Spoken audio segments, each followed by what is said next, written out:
তিনি বলেছেন নাকি রাত্রেবেলা ঘুমোতে পারেননি। সবে তো আপনার রাত জাগা শুরু, আরো কত রাত জাগতে হবে, ঘুম ভুলে যাবেন আপনি। কারণ এই লক্ষ লক্ষ জনতাকে আপনি জাগিয়ে রেখে নিজে কি করে ঘুমোবেন? কোনো শাসক ঘুমোতে পারে না, কোনো অত্যাচারী শাসক কোনোদিন ঘুমোতে পারে না। অন্যায়ের সঙ্গে থেকে, দুষ্কৃতকারীদের খুনিদের সঙ্গে থেকে আপনি ঘুমোতে পারবেন না।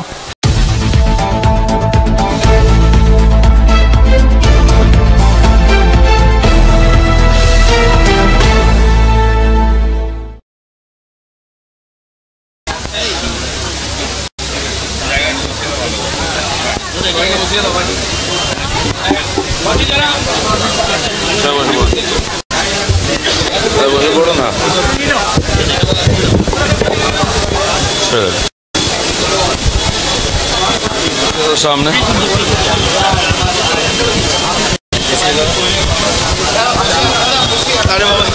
भारत माता की जय, वंदे मातरम, वंदे मातरम, बीजेपी जिंदाबाद, जिंदाबाद जिंदाबाद, नरेंद्र मोदी जिंदाबाद, जिंदाबाद जिंदाबाद, जेपी नड्डा जिंदाबाद, जिंदाबाद जिंदाबाद, तिलोत्तमार বিচার চাই, বিচার চাই, বিচার চাই, तिलोत्तमार বিচার চাই, বিচার চাই, বিচার চাই।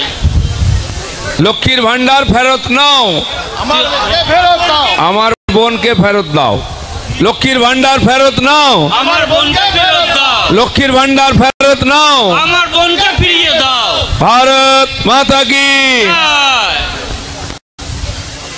মঞ্চে উপবিষ্ট ভারতীয় জনতা পার্টির প্রদেশ সভাপতি তথা কেন্দ্রীয় মন্ত্রী ডক্টর সুকান্ত মজুমদার, বরিষ্ঠ নেতা প্রাক্তন মন্ত্রী ডক্টর সুভাষ সরকার, অন্যান্য বরিষ্ঠ নেতৃবৃন্দ, কর্মী বন্ধুগণ তথা এই দুর্যোগকে অপেক্ষা করে বহু সুধী নাগরিকবৃন্দ, মা বোনেরা যারা এই অনুষ্ঠানে উপস্থিত আছেন, আমাদের বক্তব্য শুনছেন, সবাইকে আমার আন্তরিক শুভেচ্ছা। আপনাদের এই যে লড়াকু মানসিকতা, আন্দোলনকে এগিয়ে নিয়ে যাওয়ার জন্য উৎসাহ দিয়ে যাচ্ছেন, তার জন্য আপনাদেরকে আমি কৃতজ্ঞতা জানাই। বন্ধুগণ, 15 দিন হয়ে গেল, তদন্ত চলছে, জনতা উৎকণ্ঠার সঙ্গে তাকিয়ে আছে কি হয় কি হয়। উই ওয়ান্ট জাস্টিস থেকে দাবি এগিয়ে চলেছে। এখন দাবি এক, দফা এক, মমতার পদত্যাগ। পদত্যাগই সমস্যার সমাধান। কারণ মমতা ব্যানার্জি এই জাস্টিস আর জনতার মাঝখানে দাঁড়িয়ে আছেন দেওয়াল হয়ে। উনি যতদিন ক্ষমতায় থাকবেন সত্য উদ্ঘাটিত হবে না। ওই ডাক্তার মেয়েটি বা তার পরিবার বা জনতা যে জাস্টিস চাইছে, ন্যায় বিচার, সেটা পাবে না। তাই আমরা আলটিমেটাম দিয়েছি। উনি বলেছেন 1 সপ্তাহের মধ্যে ফাঁসি চাই, কখনো বলছেন 2 দিনে চাই। 13 বছর ধরে এখানে তিলোত্তমাদের উপরে তিলে তিলে অত্যাচার হয়েছে। গ্রামে গঞ্জে শহরে পাড়ায় পাড়ায় খুন আর হত্যা, ধর্ষণ লাগাতার চলেছে। এতদিন দুর্নীতি বড় ইস্যু ছিল, দুর্নীতির অনেক কেস কাচারি আন্দোলন চলছে, তাতেও অনেককে পদত্যাগ চেয়েছিলেন, উনি করেননি। কারো কারো কাছে পদত্যাগ আর দেহত্যাগ প্রায় একই, তাই তারা পদত্যাগকে সেরকমই মনে করেন। যতক্ষণ না তাড়িয়ে দেওয়া যাবে তারা পদত্যাগ করবেন না। তাই আজকে এই যে জঘন্য হত্যাকাণ্ড, খালি একটি মেয়ে বা একজন ডাক্তারের সঙ্গে এই ব্যবহার হয়েছে বা তার উপর অত্যাচার হয়েছে বা তাকে হত্যা করা হয়েছে, তাতে সারা সমাজ খেপে গেছে, ঝাঁপিয়ে পড়েছে, তা নয়। পশ্চিমবাংলার গ্রামে গঞ্জে থেকে ভারতবর্ষ তথা ভারতবর্ষের বাইরে যারা মানবতার পূজারী, যাদের মধ্যে সামান্যতম মানবতা আছে, তারা যেই ধরনের, যেই জাতির, যেই দেশের লোক হন, সবাই এর নিন্দা করেছেন, বিরোধিতা করেছেন, সুবিচার চেয়েছেন। মমতা ব্যানার্জি তিনিও লোক দেখানোর জন্য রাস্তায় জাস্টিসের জন্য নেমেছিলেন, কিন্তু আমরা বুঝতে পারলাম না উনি কার বিরুদ্ধে আন্দোলন কোন রাস্তায় নেমে। হয়তো 40-50 বছর ধরে রাস্তায় হাঁটা অভ্যাস ওনার যে কোনো বিষয় নিয়ে, তাই হয়তো ভুলবশত নেমে পড়েছেন। পরে দেখলেন যে এই রাজ্যের স্বাস্থ্যমন্ত্রী উনি, হসপিটাল ওনার দায়িত্বে। এই রাজ্যের পুলিশ মন্ত্রী উনি, পুলিশ ওনার দায়িত্বে। মুখ্যমন্ত্রী উনি, এ সমস্ত বিভাগের দায়িত্ব ওনার হাতে। তো আন্দোলন তো ওনার বিরুদ্ধে হচ্ছে, উনি কার বিরুদ্ধে আন্দোলন করলেন? মানুষকে বিভ্রান্ত করে মিথ্যা প্রচার করে উনি একদিন রাজনীতি করে এসেছেন, বোকা বানিয়েছেন। তাতে যখন কাজ হয়নি মানুষকে ভয় দেখানো শুরু করেছেন। প্রথম তার পার্টির নেতারা যারা সত্যকে কবুল করেছিলেন, সুকেন্দু রায়, ডক্টর শান্তনু সেন, তার পার্টির দুজন এমপি, এক্স এমপি, দুজনের স্পোক্সম্যান, সিনিয়র লিডার, তার জন্য অনেক মিথ্যা কথা বলেছেন তাকে বাঁচাবার জন্য। কিন্তু যখন বিবেকের তাড়নায় সত্য বলেছেন, দাবি করেছেন, কারো মেয়ে আজকে বিপন্ন, তার পিতৃত্ব জেগে উঠেছে তাই স্বীকার করেছেন, তখন তাদেরকে বিসর্জন দেওয়া হয়েছে। পদত্যাগ করার কথা ছিল মমতা ব্যানার্জির, তাদেরকে পদত্যাগ করিয়ে দিয়েছেন। এখানে সব উল্টো গঙ্গা বয়, তাদেরকে সরিয়ে দিয়েছেন কারণ উনি ভয় পেয়েছেন সত্যের মুখোমুখি হতে। তারপরে যে ডাক্তাররা আন্দোলন করছিলেন তাদের ভয় দেখালেন, 40-45 জনকে একসঙ্গে ট্রান্সফার করে দিলেন। তারপরে জনতা থেমে যায়নি, এবার ডাক্তারদের সঙ্গে উকিলবাবুরা রাস্তায় নামলেন। ক্রীড়াপ্রেমীরা নেমে গেলেন, তাদের ভয় দেখাবার জন্য পুলিশ দিয়ে লাঠি চার্জ করা হলো। যে ফুটবল প্রেমীরা যুবভারতী স্টেডিয়ামে বসে খেলা দেখার কথা ছিল, তারা রাস্তায় নেমে জাস্টিসের জন্য আন্দোলন করলেন, লাঠি খেতে হলো। তাদেরকে ভয় দেখালেন, তাতেও পারলেন না। এখন স্কুলের ছেলেমেয়েরা, ছাত্রছাত্রীরা, শিক্ষকরা রাস্তায় নেমেছেন। গত কদিন ধরে আমরা জেলায় জেলায় দেখছি। আমি কাল মেদিনীপুরে ছিলাম, ওখানকার ডিআই শোকজ করেছেন কয়েকজন শিক্ষককে, চিঠি দিয়েছেন স্কুলকে কেন ছাত্ররা বাইরে গেছে, এবং বলেছেন কেবল শিক্ষা ছাড়া কোনো আন্দোলন বা কোনো র্যালিতে যাবে না। যখন মমতা ব্যানার্জি লক্ষ্মী ভাণ্ডারের নাম করে, কন্যাশ্রীর নাম করে এই মেয়েদেরকে, স্কুলের মেয়েদেরকে রাস্তায় হাঁটিয়েছিলেন, তখন মনে পড়েনি এই ডিআই যে ছাত্রছাত্রীরা কেন রাস্তায় হাঁটছে রাজনৈতিক কারণে? তখন বলেননি, আজকে বলেছেন। আরও কয়েকটি স্কুলকে শোকজ করা হয়েছে, সেখানকার হেডমাস্টার, হেডমিস্ট্রেস, শিক্ষক কেন তারা গেছিলেন? তারপরেও আজকে এই বিরাট বৃষ্টিকে মাথায় নিয়ে পাড়ায় পাড়ায়, যেখানে এখানে, ওয়ার্ডে ওয়ার্ডে স্কুলের ছেলে মেয়েরা নেমেছে। আপনারা টিভিতে দেখুন মিছিল। একজন আমাদের কর্মী বললেন, আমি বললাম দেরি হলো কেন? বলে পানিহাটিতে এই প্রখর বৃষ্টির মধ্যে, মুষলধারে বৃষ্টি হচ্ছে, তার মধ্যেও সোদপুর মোড়ে স্কুলের ছাত্রছাত্রীরা দাঁড়িয়ে রোড অবরোধ করেছে, তাই দেরি হয়ে গেছে। ভাবতে পারছেন মমতা ব্যানার্জিকে এই রাজ্যের যারা সমাজ বিরোধী ক্রিমিনালরা ভয় পায় না, তার পার্টির লোকেরা ভয় পায় না। আজকে ছোট ছোট বাচ্চারা, স্কুলের ছেলেমেয়েরাও ভয় পাচ্ছে না, কর্মচারীরা, ডাক্তাররা, উকিলরা কেউ ভয় পাচ্ছে না। কারণ তিনি তার সেই জায়গাটা হারিয়ে ফেলেছেন। তিনি নিজেকে মিথ্যাবাদী প্রমাণ করেছেন, তিনি নিজেকে স্বৈরাচারী প্রমাণ করেছেন, তিনি নিজেকে একজন অযোগ্য শাসক প্রমাণ করেছেন। তাই কারো তার প্রতি শ্রদ্ধা ভক্তি তো গেছেই, ভয়ও চলে গেছে।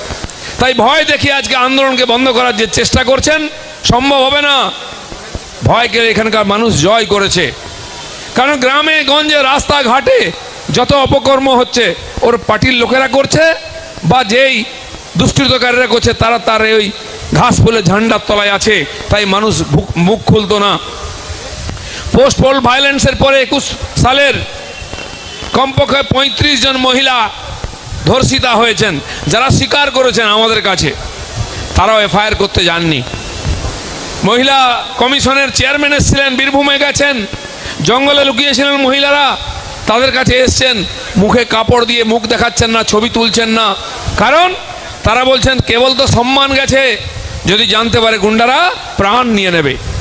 এরকম একটি প্রশাসনের আন্ডারে আমরা আছি, এরকম একজন মুখ্যমন্ত্রীর আন্ডারে আছি, যিনি ধর্ষিতা হয়ে গেলে তার চরিত্রের দোষ দেখেন, তার সঙ্গে অবৈধ সম্পর্ক দেখেন, তার চরিত্র নিয়ে বিভিন্ন ধরনের কথা বলেন। তারপরে বেশি চাপ এলে বিভিন্ন বয়সের মহিলাদের জন্য বিভিন্ন টাকার ক্ষতিপূরণের রেট ঠিক করে দেন। আর এই মহিলা ডাক্তারের জন্য 10 লাখ টাকা তিনি রেট ঠিক করেছেন।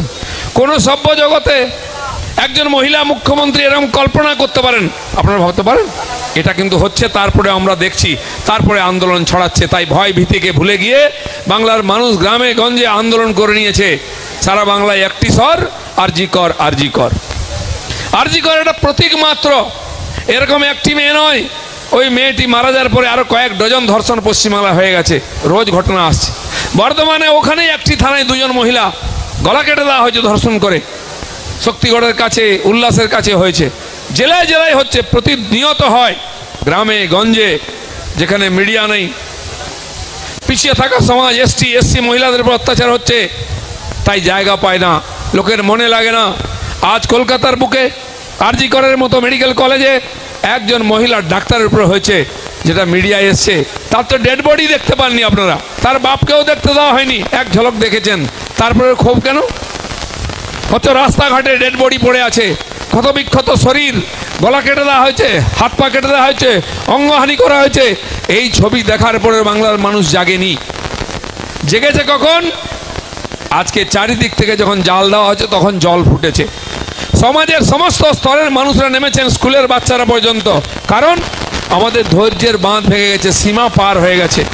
এটা খালি একটা ধর্ষণ বা খুন নয়, 13 বছর ধরে এই রাজ্য যে কুশাসন, অপশাসন, অপসংস্কৃতিকে বয়ে নিয়ে চলেছে, তার অত্যাচার, অবমাননা, বঞ্চনা, তার জন্য মানুষের মনের মধ্যে যে ক্ষোভ সঞ্চারিত হয়েছে, তারই বিস্ফোরণ হয়েছে। আপনি কোনো সরকারি অফিসে যান, কাজ পাবেন না, হয় টাকা দিন, টাকা দেওয়ার পরেও, আগে টাকা দিলে পাওয়া যেত, এখন টাকা দিলেও পাওয়া যায় না। আগে পুলিশ ঘুষ নিয়ে কাজ করতো, এখন ঘুষ নিয়েও কাজ করে না। এই পরিস্থিতি। এমন কোনো সংস্থা নেই, অর্গানাইজেশন নেই যেখানে টিএমসি লোকেরা কবজা করেনি। পাড়ার ক্লাব, সরস্বতী পুজো, কালী পুজো, দুর্গা পূজা, স্কুল কমিটি, কোঅপারেটিভ সোসাইটি, কোথায় টিএমসি নাই? জোর করে, মারপিট করে সে দখল করে নিচ্ছে, ভোট করতে দিচ্ছে না, আটকে দিচ্ছে। কোথাও আপনি জাস্টিস পাবেন না। তারপরে কেবল লুট আর লুট। সে লুট ওখানেই সীমাবদ্ধ নাই, তার পার্সেন্টেজ নিচের থেকে উপর কালীঘাট অবধি চলে যাচ্ছে। তাই কালীঘাট মুখ বন্ধ করে থাকে সবসময়, এসব ঘটনা হলে চুপ করে দেওয়ার চেষ্টা হয়, পুলিশ দিয়ে, কেস দিয়ে, ভয় দেখিয়ে, ধমকি দিয়ে। এই মেয়েটির বাবা মাকেও ওখানকার কাউন্সিলর থেকে আরম্ভ করে লোকাল লিডাররা ভয় দেখিয়েছিল। আমাদের পার্টির কর্মীরা, সজল ঘোষ, অগ্নিমিত্রাদি, কৌস্তব, এরা তার বাড়ি পৌঁছে গেছিল, তাদের নিয়েও আসছিল, কিন্তু ওখানকার টিএমসির গুন্ডারা এদের গাড়ি আটকে দেয়, আনতে দেয় না। আমরা প্রথম থেকে তার সঙ্গে আছি, এখনো আছি, শেষ পর্যন্ত থাকবো। তারপরে পশ্চিমবাংলার প্রত্যেকটি সংস্থাকে দখল করে রাখা হয়েছে, সাধারণ মানুষের বক্তব্য কেউ শোনে না। আর যাতে মানুষ মুখ না খোলে তার জন্য ঘুষ দেওয়া হচ্ছে। লক্ষ্মীর ভাণ্ডার 500 থেকে 1000 টাকা করা হলো, সব মহিলাদেরকে কিনে নেওয়া হবে। সন্দেশখালিতে দেখেছেন, বছরের পর বছর মহিলাদেরকে পার্টি অফিসে নিয়ে গিয়ে ভোগ করা হয়েছে। পিঠে বানানোর নাম করে নিয়ে যাওয়া হতো, রাত ভর রেখে দেওয়া হতো। তার বাড়ির পুরুষরা যদি খুঁজতে আসতো, প্রতিবাদ করতো, মেরে হাত পা ভেঙে দিত। পুলিশ তুলে নিয়ে আসতো, পুলিশ গুন্ডাদের সঙ্গে যেত, বাড়ির পুরুষদের তুলে নিয়ে আসতো, মহিলাদের ভোগ করা হতো। একদিন নয়, বছরের পর বছর হয়েছে। তাদের জমি বাড়ি কেড়ে নেওয়া হয়েছে, পেট্রোল পাম্প, পুকুর সব নিয়ে নেওয়া হয়েছে। তারপরে মহিলারা রাস্তায় বেরিয়েছিলেন, তখন ভোটের আগে বলে সেটা পলিটিক্যাল ইস্যু হয়ে গিয়েছিল। কিন্তু ওখানকার আদিবাসী মহিলাদের, এসসি মহিলাদের সম্মানের কথা কেউ ভাবলো না, রাজনৈতিক রং দিয়ে দেওয়া হলো, মানুষও ভুলে গেল রাজনীতির কথা। এরকম জায়গায় জায়গায় হয়েছে। এত দূরে একটা দ্বীপে হয়েছে বলে তার ধাক্কা কলকাতায় পৌঁছয়নি, কিন্তু আজ কলকাতায় হয়েছে, তার ঢেউ সারা বাংলার কোণে কোণে পৌঁছে গেছে। বন্ধুগণ, সমস্ত মানুষ আছেন। আজ এই মমতা ব্যানার্জি কত ভয় পেয়েছেন, তার পার্টির নেতাকে ভয় দেখাচ্ছেন, ডাক্তারদের ভয় দেখাচ্ছেন, স্টুডেন্টদের ভয় দেখাচ্ছেন। আর এখন একটা মেসেজ চলছে সোশ্যাল মিডিয়াতে, কি 27 তারিখ নবান্ন অভিযান করো। কি ছাত্র সমাজ? কে ছাত্র সমাজ? কারা করেছে আমরা জানি না। সাধারণ মানুষ তাকে স্বীকার করে নিয়েছে, তাকে সমর্থন করছে। কোনো সংগঠন নেই, কারো ব্যক্তির নাম নেই, খালি একটা আহ্বান এসছে। তাতে মমতা ব্যানার্জির পা কেঁপে গেছে, সরকার কেঁপে গেছে। আজকে টিভিতে আমি দেখলাম 2000 পুলিশ নিয়োগ করা হচ্ছে নবান্নের দরজায় দরজায় বাঁচাবার জন্য। কতজন আইএএস, কতজন আইপিএস, কতজন ইন্সপেক্টর, কতজন কি এসপি, কি র্যাঙ্কের পুলিশ অফিসার থাকবে, সেটা টিভিতে দেখছি ঘোষণা করা হয়েছে। নবান্ন বাঁচানো হবে। কেউ দুনিয়াতে বাঁচাতে পারেনি। অনেক বড় বড় শাসক, অনেক অত্যাচারী, শক্তিশালী, ক্ষমতাশালী, তারা হাওয়াতে উড়ে গেছে, জনগণের ইচ্ছার বিরুদ্ধে গেছিল বলে। ইতিহাস, পুরাণ থেকে, ইতিহাস থেকে আজকে সব জায়গায় দিনের চোখের সামনে ঘটছে। আর এরকম বাংলাদেশে একটা ঘটনা হয়েছে, আজ পাকিস্তানে হচ্ছে, ইন্দোনেশিয়ায় হচ্ছে, দেশে দেশে হচ্ছে। আর পশ্চিমবঙ্গ একটা ছোট্ট রাজ্য, এখানকার মানুষ শিক্ষিত, মার্জিত, ডিসিপ্লিন এবং সংবিধান মেনে চলেন, তাই এই ঘটনা এখনো দেখতে পাইনি। কিন্তু একটা আহ্বান এসছে, নবান্ন অভিযান, ছাত্র সমাজ, তাতে ভয় পেয়ে গেছেন, সমস্ত শক্তি লাগিয়ে দিচ্ছেন। কে করছে, কে সমর্থন করছে এখনো জানা নাই, তার জন্য সুপ্রিম কোর্ট পর্যন্ত যেতে হয়েছে। কারণ জেনে গেছে জনতা, ভয় পেয়েছে মমতা, ভয় পেয়ে গেছেন মমতা ব্যানার্জি। যারা অত্যাচারী হয়, পাপী হয়, যারা দুষ্কৃতকারী হয়, তারা সবসময় ভয় পায় জনশক্তিকে। আজকে তাই হয়েছে। তাই এই যে অন্যায় অত্যাচার চলছে, তার বিরুদ্ধে আজকে মানুষ দাঁড়িয়েছে। এই যে এত দুর্নীতি, এত খুন, এত মানুষকে অপমান, অত্যাচার, তার পঞ্জীভূত ক্ষোভ হচ্ছে আজকে আরজিকর। একটি মেয়ে নয়, পুরো পশ্চিমবাংলার মহিলা সমাজের মুখ তিনি। মহিলাদের সঙ্গে কি চলছে সেটা তার প্রমাণ। এখানকার জনতা কি অবস্থায় আছে এই ঘটনা দেখলে বোঝা যাচ্ছে। তাই মানুষ এটাকে নিয়ে গাঁট বেঁধেছে, যতক্ষণ না সুবিচার হচ্ছে বন্ধ হবে না। প্রত্যেক দিন নতুন নতুন জায়গায় সমাজের নতুন নতুন ক্ষেত্রের লোকেরা এগিয়ে আসছেন এই আন্দোলনকে সমর্থন করতে। যারা কোনোদিন রাস্তায় নামেননি, প্রাক্তনীরা যারা রিটায়ার করেছেন, বয়স হয়ে গেছে, কেউ ওই কলেজে ইউনিভার্সিটিতে পড়েছেন এক সময়, জীবনে প্রতিষ্ঠিত, তাদের বিবেকের ডাক আজকে তারা এগিয়ে এসে সমর্থন করছেন। কেউ বক্তব্য দিয়ে, কেউ সোশ্যাল মিডিয়ায়, কেউ শারীরিকভাবে আন্দোলনে উপস্থিত হয়ে সমর্থন করছেন। সেই জন্য এই জন আন্দোলন যদি মমতা ব্যানার্জি বা তার সরকার মনে করে ভয় দেখিয়ে, পুলিশ দেখিয়ে বন্ধ করে দেবেন, ভুল করছেন। দেওয়ালের লিখন পড়ে নিন। অনেকে এটা করেছিল, ভয় দেখানো, পুলিশ দিয়ে কেস দেওয়া, মারপিট করা, কিন্তু শেষে ক্ষমতা ছাড়তে হয়েছে। সেই জন্য সমাজ আপনাকে ক্ষমার চোখে তখনই দেখবে, কমপক্ষে এই দোষের ভাগিদার আপনি না হলেও এই অপদার্থতা আপনার।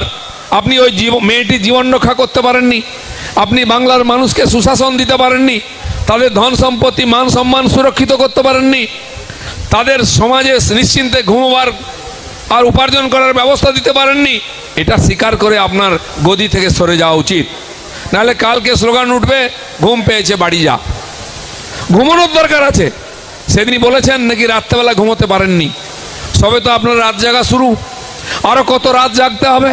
ঘুম ভুলে যাবেন আপনি, কারণ এই লক্ষ লক্ষ জনতাকে আপনি জাগিয়ে রেখে নিজে কি করে ঘুমোবেন? কোনো শাসক ঘুমোতে পারে না, কোনো অত্যাচারী শাসক কোনোদিন ঘুমোতে পারে না। অন্যায়ের সঙ্গে থেকে, দুষ্কৃতকারীদের, খুনিদের সঙ্গে থেকে আপনি ঘুমোতে পারবেন না। এত লক্ষ লক্ষ মায়েদের চোখের জল, বিনিদ্র রজনী, তারপরে আপনি ঘুমোতে চাইছেন? এত লক্ষ লক্ষ মানুষ রাস্তাঘাটে দিন রাত ঘুরে বেড়াচ্ছে, আন্দোলন করছে, তারা জেগে আছে, আপনি ঘুমোবেন কি করে? এ সমস্ত কিছুর পাপ আপনার উপরে গেছে। আর উনি এই জন্য ভয় পেয়েছেন। কোন ছাত্র সমাজ কি আন্দোলন করছে উনি খুঁজে দেখলেন, কোনো সংগঠন তো বলেনি। তাহলে এত ভয় কেন? কারণ আপনারা জানেন 14 আগস্ট রাত্রেবেলা যে ঘটনা ঘটেছে, একইভাবে সোশ্যাল মিডিয়াতে বলা হয়েছিল রাত দখল করুন, মেয়েরা রাত দখল করো। হাজার হাজার মানুষ রাস্তায় নেমে এসেছিলেন। যে মহিলারা বাজারে পর্যন্ত যান না, ঘর থেকে বেরোন না, তারাও মোমবাতি নিয়ে নেমেছিলেন। নিউ টাউনে, নূতন শহর, আমি থাকি ওখানে পাশে, লোকজন পাওয়া যায় না। শুনলাম রাত্রের বেলা হাজার হাজার লোক, কে বলছে 40,000, কে বলছে 50,000। ওই বিশাল চত্বর, বড় বড় রাস্তা দূর অবধি জন অরণ্য হয়ে গেছিল, আর খালি মোমবাতির আলো। এত লোক এলো কোত্থেকে ওখান থেকে? এটাই হচ্ছে জনজাগরণ। এটাকে মমতা ব্যানার্জি ভয় পাচ্ছেন।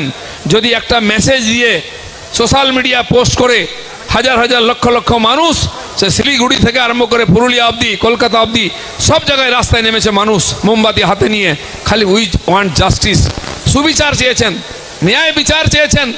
তারা সরকার ভাঙতে আসেননি, নবান্ন তাড়া করেননি। তাতে ভয় পাওয়াটা স্বাভাবিক আছে। মানুষের এই যে মৌন সমর্থন, এই যে মৌন প্রতিবাদ অনেক অত্যাচারীকে নড়িয়ে দিয়েছে। সেই জন্য আজকে পশ্চিমবাংলায় যে ভবিষ্যৎ, ওইদিকে এগোচ্ছে মমতা ব্যানার্জির ভবিষ্যৎ। আমরা এই বাংলার 10 কোটি মানুষের ভবিষ্যৎকে সুরক্ষিত করার জন্য দিনের পর দিন আন্দোলন করছি। বিজেপি নেতৃত্ব দেয়নি আন্দোলনকে, নেতৃত্ব দিচ্ছে সাধারণ সমাজ। রাজনৈতিক পার্টি হিসাবে আমরা সঙ্গে আছি, আমরাও সমাজের মধ্যে কাজ করি, লোকের সুখে দুঃখে লড়াই করি। লড়াই করেছি বলে গত 10-12 বছরে আমাদের প্রায় 250-300 কর্মীকে হত্যা করা হয়েছে। কাউকে গাছে টাঙিয়ে দেওয়া হয়েছে, কাউকে গলার নলি কাটা হয়েছে, কাউকে বস্তায় মধ্যে নদীতে ফেলে দেওয়া হয়েছে, পুকুরে পুঁতে দেওয়া হয়েছে। সে নৃশংস দৃশ্য আপনারাও দেখেছেন। কারণ একটাই কারণ, এই স্বৈরাচারী সরকারের বিরুদ্ধে আমরা লড়াই করেছি, ন্যায়ের জন্য লড়াই করেছি, অন্যায়ের বিরুদ্ধে লড়াই করেছি। সেই লড়াই চলছে। সেই লড়াইকে এগিয়ে নিয়ে যাওয়ার জন্য এই দেশের এই সাধারণ জনতা, এই সমাজের তাদের সঙ্গে আমরা আছি, এটা লোককে বোঝাবার জন্য, এই মেসেজ দেওয়ার জন্য আমরা 4 দিন ধরে এখানে বসে আছি। আমাদের মাননীয় রাজ্য সভাপতি, কেন্দ্রীয় মন্ত্রী, তিনিও দিল্লির কাজ ছেড়ে দিয়ে এখানে এসছেন বাংলার মানুষকে মেসেজ দিতে যে লড়াই আপনারা করুন, আমরা আপনাদের সঙ্গে আছি। এই স্বৈরাচারী সরকারের বিসর্জন ছাড়া কোনো দ্বিতীয় রাস্তা নাই। তাই আজকে একটাই মাত্র দাবি, 1 দফা 1, মমতা ব্যানার্জির পদত্যাগ না হলে সমাধান নাই, ইনকোয়ারি শুরু হবে না। কত দূর দুঃসাহস হলে, কত সাহস হলে এভিডেন্স মেটাবার জন্য একটা বিল্ডিং ভেঙে ফেলতে পারে কেউ। তারপরে তিনি বলছেন 7 দিনে ফাঁসি চাই, 5 দিনে ফাঁসি চাই। এটা উনি চ্যালেঞ্জ করছেন সিবিআইকে যে ফাঁসি দিয়ে দেখাও, সমস্ত এভিডেন্সকে শেষ করে দিয়েছি, সমস্ত তথ্য শেষ করে দিয়েছি, পারবে না। আমরা দেখলাম যেদিন রাত্রেবেলা 14 তারিখ ওখানে আরজি কর ভাঙা হলো, দুষ্কৃতকারীদের নিয়ে এসে ঢুকিয়ে দেওয়া হয়েছিল। কারা ঢুকিয়েছে? তারাই বলছে ধরে দিন। পুলিশ সেই ভিডিও আর ছবি দিয়েছিল, এই লোকগুলো ভেঙেছে, এদেরকে পারলে ধরিয়ে দিন, খবর দিন। পুলিশ এত নিকম্মা, জনতাকে বলছে ধরিয়ে দিন, তা জনতার হাতে ছেড়ে দিন সব, জনতা হিসাব করে নিক। মানুষ অত্যাচারিত হলে, উৎপীড়িত হলে, অন্যায়ের সম্মুখীন হলে পুলিশের কাছে যায়, কোর্টের কাছে যায়। আজ পুলিশ এত নিকম্মা হয়ে গেছে, নপুংসক হয়ে গেছে, তারা পাবলিককে বলেছে এই লোকগুলোকে ধরে দিন। তোমরা কি করবে তাহলে? ওখানে কালীঘাটে প্রসাদ চড়াবে, জহুজুরি মশওয়াবি করবে, পার্টি পে দেবে, গরু গাড়ির টাকা তুলবে, কয়লার গাড়ির টাকা তুলবে, বাংলাদেশে গরু পাচারের টাকা তুলবে, বালির টাকা তুলবে, আর জনতা চোর ধরে দেবে, ডাকাত ধরে দেবে, ডুবে মরো গিয়ে গঙ্গায়। ওই সরকারটাকে নিয়ে ডুবো গিয়ে, যে তোমাদেরকে বাঁচিয়ে রেখেছে। তাই বন্ধুগণ, এই সরকার পুরো সিস্টেমটাকে পচিয়ে দিয়েছে, মানুষের ভরসাকে নষ্ট করে দিয়েছে। আপনি ভোট দিন না দিন এই সরকার হবে, কারণ ভোট ওরা নেয়। আপনার ভোট দেওয়ার অধিকার কেড়ে নিয়েছে। ভোট নিতে হয় কি করে শিখে গেছে, তাই সবাইকে ডোন্ট কেয়ার করছে যে তুমি যাই করো, আন্দোলন করো, ভোট হবে, জিতবো, 5 বছর তোমার উপরে রোলার চালিয়ে দেবো। তাই এই যে আন্দোলন শুরু হয়েছে, এই আন্দোলনকে শেষ পর্যন্ত নিয়ে যেতে হবে। এই স্বৈরাচারী সরকারের বিসর্জন এবং ওই অপরাধীদের সাজা, ভারতীয় জনতা পার্টি এই দাবি নিয়ে গ্রামে গঞ্জে আন্দোলন করছে। আগামী কাল অবধি এখানে আমাদের এই ধর্না চলবে। তারপরে আমাদের রাজ্য সভাপতির যে আদেশ আসবে, জেলায় জেলায় আমরা এই আন্দোলনকে নিয়ে যাব। আজ এই বৃষ্টির মধ্যে যারা এসছেন, সহযোগিতা করেছেন, অংশগ্রহণ করে আমাদের উৎসাহ বাড়িয়েছেন, সবাইকে আমি আমার তরফ থেকে ধন্যবাদ, কৃতজ্ঞতা জানাই। ভারত মাতা কি। ধন্যবাদ আমাদের সকলের শ্রদ্ধেয় দাদা।